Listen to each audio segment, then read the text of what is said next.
اب آئیے ہم لفظ بلفظ مطالعہ شروع کریں.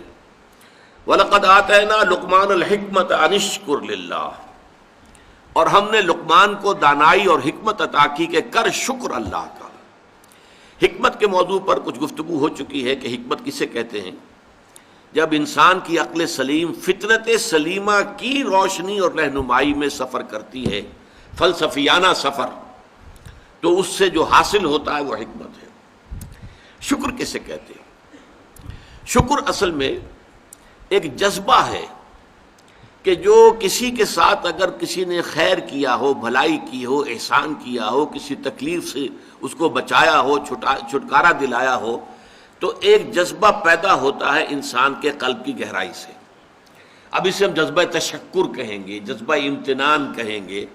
یہ قلب کی گہرائی سے ابھرتا ہے اور پھر زبان پر بھی آتا ہے. آپ کا شکریہ، میں آپ کا شکریہ ادا کرتا ہوں. یہ شکر جو ہے در حقیقت یہ فطرت کی صحت کی علامت ہے. اگر فطرت صحیح ہے تو شکر لازماً ہوگا، اور اگر شکر نہیں ہے تو معلوم ہوا کہ فطرت مسخ ہو چکی ہے. آپ کے ساتھ کسی نے بھلائی کی اور آپ کے اندر یہ جذبہ بھی پیدا نہیں ہوا. یہ تو حیوانات تک کے اندر ہے. آپ کسی پیاسے جانور کے سامنے پانی رکھیے، کوئی بکری ہو، کوئی اور ہو، کوئی گائے ہو، پیاسا ہو، بندھا ہوا ہے، وہ تو ادھر ادھر دوڑ کر اپنی پیاس پوری نہیں کر سکتا. بالٹی میں پانی رکھ دیجیے، وہ پی کر پھر وہ آنکھیں اٹھا کر آپ کو دیکھے گا. وہ جانور تو اس کی آنکھوں کے اندر سے آپ کو جذبہ تشکر چھلکتا ہوا نظر آئے گا. اسی معنی میں عجیب بات یہ ہے، عین کہتے ہیں آنکھ کو، اور عین کہتے ہیں چشمے کو بھی. عرب کہتے تھے عین شکرا، وہ چشمہ جس میں سے پانی خود بخود ابل رہا ہو، نکل رہا ہو نیچے سے، زمین سے ابلتا ہو، عین شکرا. اور دابۃ شکور کہتے تھے ایسے حیوان کو. آپ کے ہاں کو گائے ہے، بھینس سے بندھی ہوئی ہے، آپ اس کی ٹہل سیوا کر رہے ہیں، اچھی خوراک دے رہے ہیں، غذا دے رہے ہیں، نہلاتے بھی ہیں گائے بھینس کو، تو پھر اس کا ظہور اس کے بدن پر ہونا چاہیے، اس میں فربہی آنی چاہیے. تو اس کو کہیں گے دابۃ شکور. یہ شکر گزار جانور ہے کہ اس کے ساتھ جو بھلائی ہو رہی ہے، جو خیر ہو رہا ہے، اس کے نتائج اس پر ظاہر ہو رہے ہیں.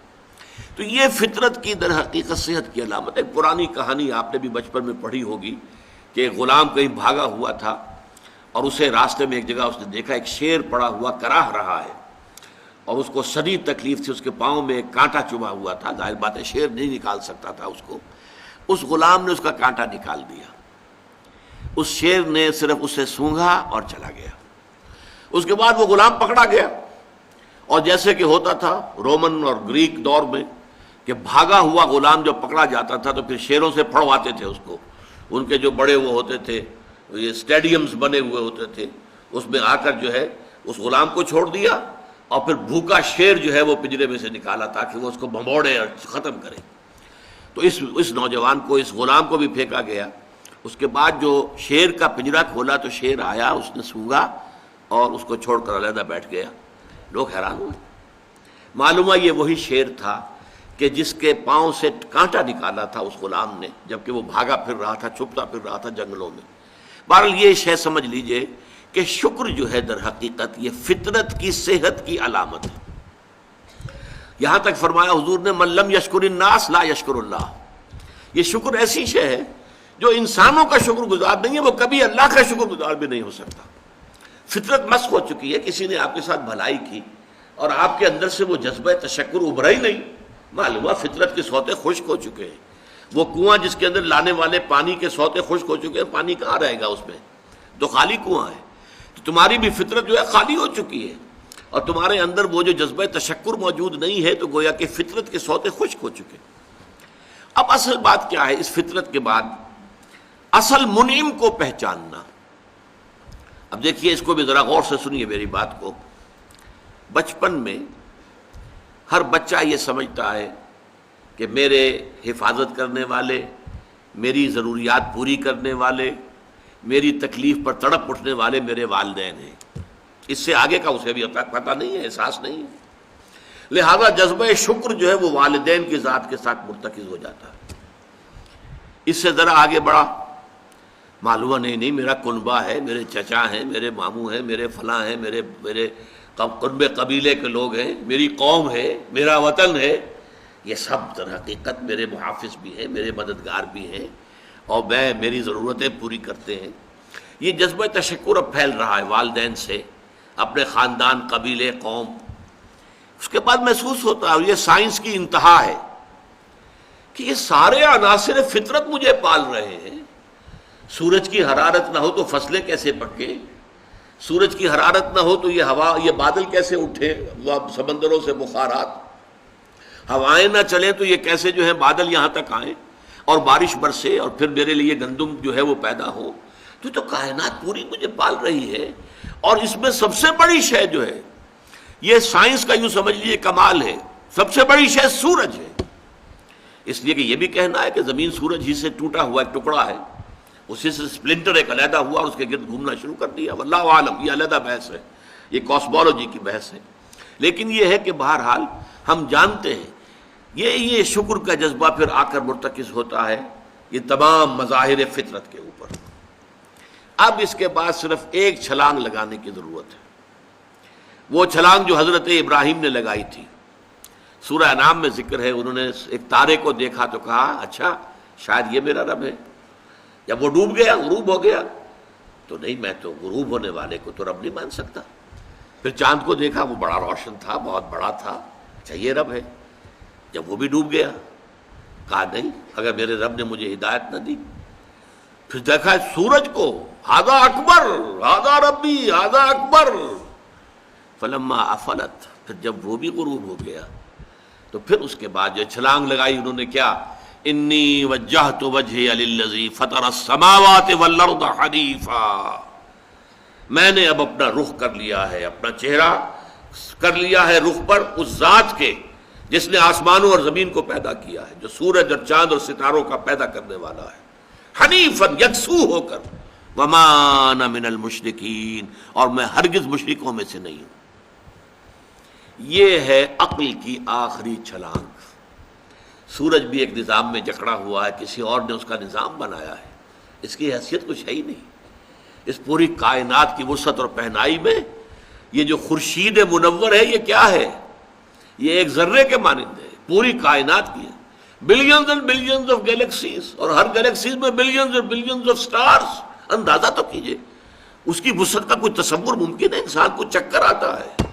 یہ تمام جو ہے اعداد و شمار جو یہ آتے ہیں ہمارے سامنے ایسٹرونومی میں، چکر آتا ہے۔ سورج کی کیا حیثیت ہے؟ ہاں ایک ہستی ہے کہ جس نے ان سب کو جکڑا ہوا ہے، جس کے نظام میں ہے، جس کے قانون کے اندر یہ جکڑے ہوئے ہیں، بے حسبان، یہ ایک حساب کے ساتھ چل رہے ہیں، اور حساب کسی نے معین کیا ہوا ہے۔ یہ ہے در حقیقت عقل کا کام، یعنی فطرت کی سلامتی، جذبہ تشکر، شکر کس کا؟ سب سے بڑی بات اللہ کا شکر۔ ایک بات اور نوٹ کر لیجئے، یہی جذبہ تشکر ہے جو پھر عبادت کی شکل اختیار کرتا ہے۔ دیکھیے شکر، آپ کے ساتھ کسی نے بھلائی کی، آپ کی فطرت کا تقاضا نمبر ایک یہ کہ اس کا شکریہ ادا کریں، نمبر دو یہ کہ آپ بھی کوشش کریں کہ کوئی میں بھی اس کی خدمت کروں، کو میں اس کو بدلہ دوں۔ ہل جزاء الاحسان الا الاحسان، بھلائی کا بدلہ سوائے بھلائی کے اور کیا ہو سکتا ہے؟ لیکن فرض کیجئے کہ وہ ہستی اتنی بلند و بالا ہو، والدین کی آپ کچھ نہ کچھ خدمت کر کے، کچھ کسی درجے میں جو انہوں نے بچپن میں پالا پوسا تھا، کسی درجے میں آپ اس کا جواب، اس کا بدلہ دے سکتے ہیں۔ بڑھاپے میں یہ ہے کہ انہیں فلا تقل لہما اف ولا تنہرہما، انہیں اف تک نہ کہا جائے، انہیں جھڑکا نہ جائے، ان کی اطاعت کی جائے، ان کی فرما برداری کی جائے۔ ہاں ناحق بات میں ان کی بات نہیں ماننی ہے، شرک پہ مجبور کریں تو ان کو نہیں ماننا، ان کے حکم کو، لیکن باقی یہ اور چیزوں کے اندر ماننا ہے۔ تو یہ سارا معاملہ یہ کسی نہ کسی درجے میں آپ نے اسے بدلہ دے دیا، اور جو بھی ہے، لیکن جہاں کہیں ایسی ہستی کا شکر ہے کہ جسے آپ کو بدلہ دے ہی نہیں سکتے، سورج کو کیا بدلہ دیں گے، وہاں یہی جذبہ تشکر جو ہے جذبہ عبادت میں ڈھل جاتا ہے۔ ہاتھ جوڑ کے کھڑے ہو گئے سورج کے سامنے، ڈنڈوت کر رہے ہیں، سجدہ کر رہے ہیں، یہ کیا ہے، کیوں ہے؟ یہ وہی جذبہ تشکر ہے کہ اس سورج ہی سے ہمارا سارا نظام چل رہا ہے، میرا پورا وجود یہ در حقیقت اسی کے ذریعے سے اس کی ساری ضرورتیں اور سارے تقاضے پورے ہو رہے ہیں۔ یہی جذبہ تشکر ہے جو جذبہ عبادت کی شکل اختیار کرتا ہے. اور جب جذبہ تشکر صحیح جگہ جا کر لگ گیا، یعنی جیسے کہ میں مثال بارہا دیتا رہا ہوں کہ اگر آپ کو کسی اونچی فصیل پر چڑھنا ہے اور آپ کے پاس جو ہے وہ ایک کمند ہے، تو پہلے کمند کو آپ پھینکیں گے اونچا. آپ کے بازو میں طاقت ہونی چاہیے. اگر بازو میں طاقت ہی نہیں ہے تو کمند کہیں قریب ہی جا کے اٹک گئی تو جہاں تک وہ اٹکی ہے وہیں تک چڑھ سکتے ہیں نا، اس سے آگے تو نہیں جا سکتے. تو کمند کو پہنچانا ہے پہلے اونچائی تک. اب دیکھیے اس کو اقبال نے کہا ہے یزداں بکمند آور اے ہمت مردانہ. تمہاری کمند یزداں کے ساتھ جا کر جڑے، اللہ کو پہچانو. تمہاری عقل کا جو ہے در حقیقت امتحان یہ ہے کہ اصل منعم حقیقی، اصل محسن حقیقی، اس کے انعامات، اس کے احسانات، اس نے تمہیں پیدا کیا، تمہاری ضرورت کی چیزیں پیدا کی. ان تعدوا نعمت اللہ لا تحصوها، اگر تم اللہ کی نعمتوں کو گننا چاہو کبھی احسان نہیں کر سکتے، کبھی ان کی گنتی نہیں کر سکتے. اس کے لیے تمہارا جذبہ شکر جو ہے وہ ڈھل جانا چاہیے جذبہ عبادت میں. اور یہاں اس رکوع کے اعتبار سے اس کے جو سب سے بڑا مظہر ہے وہ اب آ رہا ہے. وَإِذْ وَلَقَدْ آتَيْنَا لُقْمَانَ الْحِكْمَةَ أَنِ اشْكُرْ لِلَّهِ، أَنِ اشْكُرْ لِلَّهِ، گویا کہ حکمت کا تقاضا یہ کہ شکر کا جذبہ اللہ تعالیٰ کی ذات کے ساتھ وابستہ ہو جائے. وَمَنْ يَشْكُرْ فَإِنَّمَا يَشْكُرُ لِنَفْسِهِ، اور جو کوئی شکر کرتا ہے وہ اپنے بھلے کو کرتا ہے. اللہ کا کوئی کام نہیں بنتا اس سے، اللہ کی کوئی ضرورت پوری نہیں ہوتی. وہ ضرورت سے مبرہ ہے، منزہ ہے، اعلیٰ ہے، عرفہ ہے، اس کی کوئی ضرورت نہیں، احتیاج ہے ہی نہیں، وہ محتاج نہیں ہے، وہ تو غنی ہے. تو اس لیے فرمایا من یشکر فانما یشکر لنفسی. لنفسی سے مراد کیا ہے؟ اگر آپ کے اندر جذبہ شکر ہے اور وہ جذبہ تشکر جا کر ذات باری تعالیٰ کے ساتھ منسلک اور ملحق بھی ہو گیا ہے، اب آپ کی شخصیت کا ترفع ہوگا، شخصیت ابھرے گی، شخصیت اپچے گی، شخصیت کی ترقی ہوگی، شخصیت میں ترفع پیدا ہوگا، بلندی آئے گی. تعمیر سیرت جسے کہتے ہیں، جسے اقبال تعمیر خودی کہتا ہے. صحیح معنی میں واقعتاً آپ ایک ایسے انسان بن سکیں گے کہ جن کے بارے میں قرآن نے کہا ہے کہ وَلَقَدْ خَلَقْنَا الْإِنسَانَ فِي أَحْسَنِ تَقْوِيمٍ، ہم نے انسان کو بہترین حساب پر پیدا کیا. وہ انسان بننے کے لیے ضروری ہے کہ آپ کی فطرت سلیم ہو اور عقل سلیم. فطرت سلیمہ جذبہ تشکر موجود ہو، عقل سلیم اصل محسن کو پہچان لے، اصل منعم کو پہچان لے، اور یہ منسلک ہو جائے پہ جذبہ تشکر ذات باری تعالیٰ کے ساتھ. تو اس کا بھلا تمہیں کو پہنچے گا، تمہاری شخصیت کی تعمیر ہوگی، تمہاری خودی جو ہے وہ پختہ ہوگی، مضبوط ہوگی، تمہاری اپنی سیرت و کردار جو ہے اس کی نشو و نما ہوگی. وَمَنْ يَشْكُرْ فَإِنَّمَا يَشْكُرُ لِنَفْسِهِ وَمَنْ كَفَرَ، اور جو کفر کرے فَإِنَّ اللَّهَ غَنِيٌّ حَمِيدٌ، تو اللہ تو غنی ہے اور حمید ہے. کفر کے بھی لفظی معنی پہچان لیجئے. کفر کے لفظی معنی دبا دینا، چھپا دینا. اسی سے کفارہ بنا ہے. کفارہ، آپ سے گناہ ہو گیا ہے تو گناہ کا کفارہ ہے تاکہ گناہ جو ہے دب جائے، چھپ جائے، ختم ہو جائے، محو ہو جائے، گناہ کا اثر آپ کے نامہ اعمال میں باقی نہ رہے. کفارہ. تو اسی طریقے سے کہتے ہیں کہ جو کسان ہے عجب الکفار نباتہ ثم یہیج فتراہ مصفرا، سورہ حدید میں کسانوں کو کہا گیا کہ یہ کفار ہیں. کس معنی میں؟ کہ وہ دانہ جو ہے زمین میں چھپا دیتے ہیں تاکہ اس سے زمین سے پھر پودا نکلتا ہے.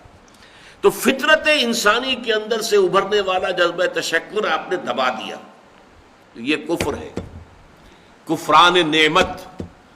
قرآن مجید میں لفظ کفر یا شکر کے مقابلے میں آتا ہے، جیسے یہاں آیا وَمَنْ يَشْكُرْ فَإِنَّمَا يَشْكُرُ لِنَفْسِهِ، جو کوئی شکر کرتا ہے وہ اپنے بھلے کے لیے کرتا ہے. وَمَنْ كَفَرَ فَإِنَّ اللَّهَ غَنِيٌّ حَمِيدٌ، اور جو کفر کرے گا، کفران نعمت کرے گا، تو اللہ تعالیٰ تو غنی اور حمید ہے. یا پھر کفر ایمان کے مقابلے میں آئے گا، کفر اسلام کے مقابلے میں آئے گا. دل میں ابو جہل بھی مانتا تھا کہ محمد حق پر ہے، لیکن اس حقیقت کو، دل کی اس صداقت، دل کی گواہی کو دبا رہا ہے، چھپا رہا ہے، دبا رہا ہے اپنے تعصب کی وجہ سے. اور سب سے بڑھ کر آپ کو معلوم ہے علماء یہود کے بارے میں تو قرآن کہتا ہے یعرفونہ کما یعرفون ابناءہم، ایسے پہچانتے ہیں محمد کو صلی اللہ علیہ وسلم جیسے اپنے بیٹوں کو پہچانتے ہیں.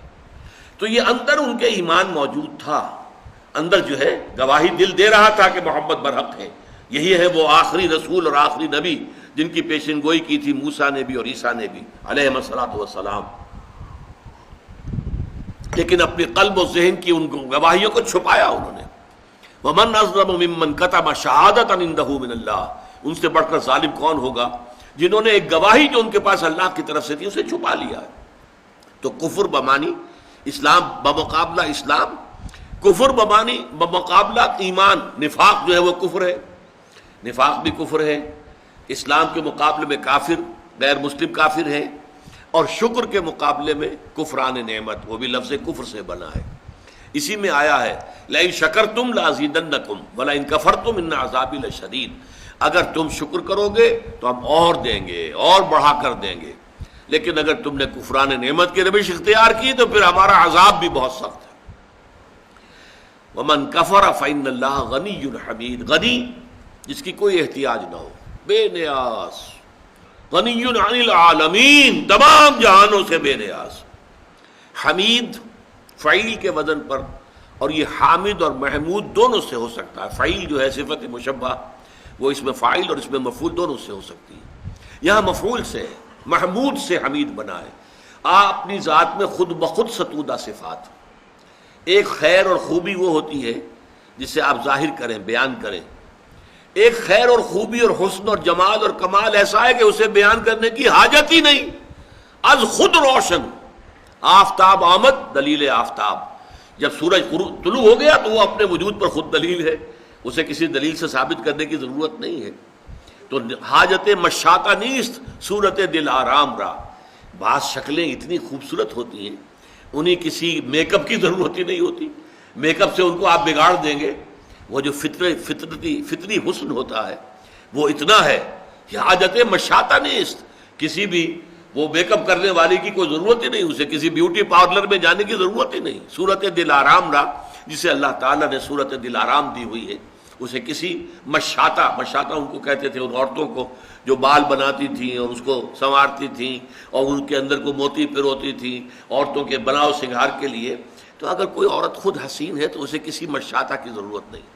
تو اللہ تعالیٰ اتنا حسین ہے، اس کا جلال و کمال اتنا از خود ہویدہ ہے کہ اسے کسی کے حمد کی حاجت نہیں۔ یہ تو پہلی آیت ہوئی اس رکوع کی۔ اب چلیے حضرت لقمان کی نصیحت کیا تھی۔